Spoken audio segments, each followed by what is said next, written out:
خانم دوست پسر ایتالیایی نمیخواین؟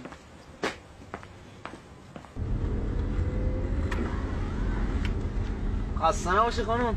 تاکسی مرسی نمیخوای؟ نه ترس بابا، پولشو میگیریم. واسه ثوابش میگم، حالا خود دانی. پاستیلم تو ماشین داریم ها. خانم حالا چرا انقدر ناز میکنی؟ هدی بی خیال بابا، با ما بیا نیست. ببین همون بهتره که بپری تو دبه ترشی.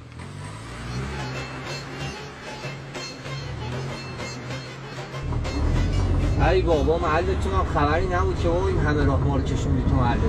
خب بریم محل شما که آبادتره. داداش بریم محله ما. بریم محله ما. پدرام؟ ها خواهر تو نیست؟